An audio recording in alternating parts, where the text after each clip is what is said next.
Hello everyone, সবাই কেমন আছো? আমি অনেক ভালো আছি। আর সৌমিস কিচেনে সবাইকে অনেক স্বাগত। আজকে আমার রেসিপি হলো মালপোয়া। আজকে আমি আপনাদের সাথে একদম দোকানের মতন মালপোয়া বানিয়ে দেখাবো।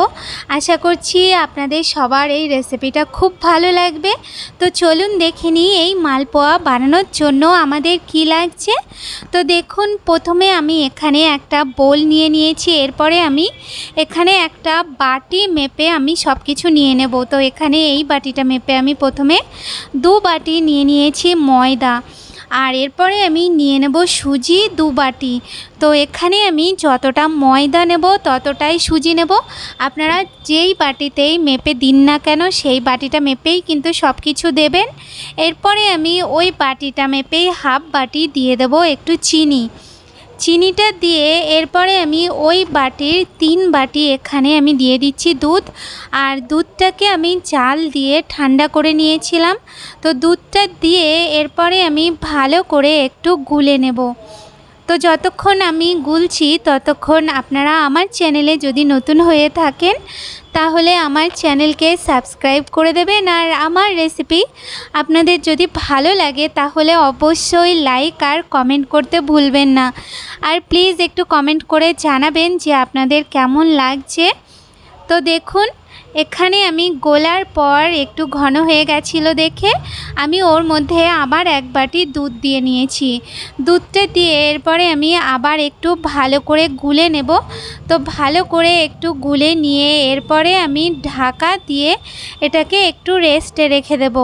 আর যতক্ষণ আমি ব্যাটারটাকে রেস্টে রাখছি ততক্ষণ আমি এই দিকে চিনির শিরা বানিয়ে নেব।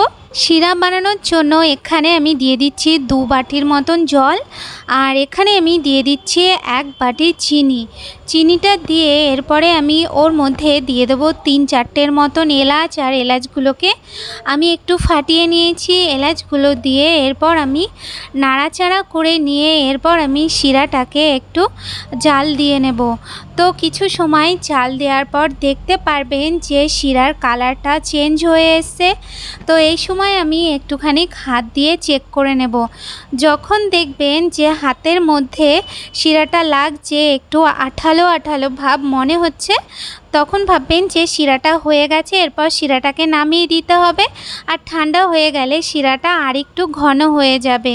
শিরাটা নামিয়ে দিয়ে এরপরে আমি গ্যাসের উপরে একটা প্যান বসিয়ে দিয়ে ওর মধ্যে আমি দিয়ে দিচ্ছি 1 চামচের মতন মৌরিটা দিয়ে এরপর আমি মৌরিটাকে একটু প্যানের মধ্যে একটু নাড়িয়ে ছাড়িয়ে নেব যতক্ষণ পর্যন্ত মৌরিটার কালারটা হালকা একটু চেঞ্জ হয়ে না আসছে। মৌরিটার কালার চেঞ্জ হয়ে আসলে এরপর আমি এরকম একটা হামনদিস্তার মধ্যে আমি মৌরিটাকে নিয়ে মৌরিটাকে আমি হালকা একটু ক্রাশ করে নেব। তো মৌরিটা যখন হালকা ক্রাশ হয়ে যাবে, মানে আধা ভাঙা হয়ে যাবে, এরপর আমি মৌরিটাকে নিয়ে আমি যে ব্যাটারটা তৈরি করেছিলাম ওই ব্যাটারটার মধ্যে আমি দিয়ে দেব। আর এখানে আমি দিয়ে দেব 1 চামচের মতন একটু গোলাপ জলটা দিলে কি হবে, তাহলে দোকানের মালপোয়ায় দেখবেন একটা সুন্দর স্মেল আসে। তো সেই স্মেলটা আসবে।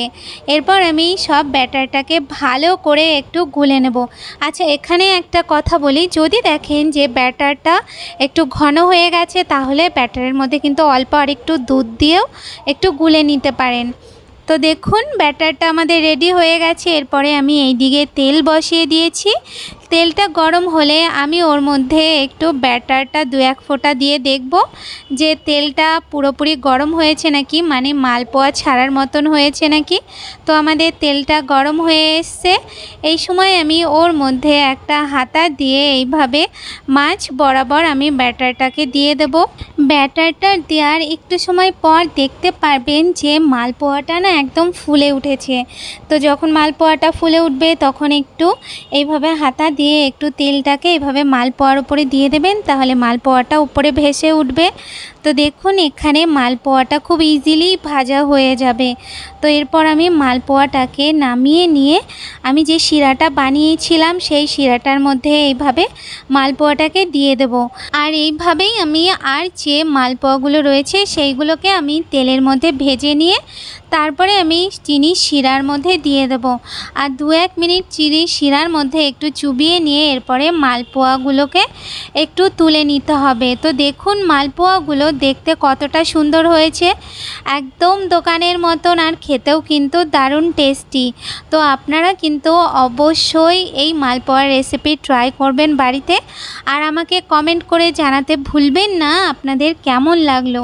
রেসিপিটা ভালো লাগলে অবশ্যই লাইক কমেন্ট আর শেয়ার করবেন। সবাই ভালো থাকবেন, সুস্থ থাকবেন। দেখা হচ্ছে নতুন রেসিপির সাথে। ধন্যবাদ।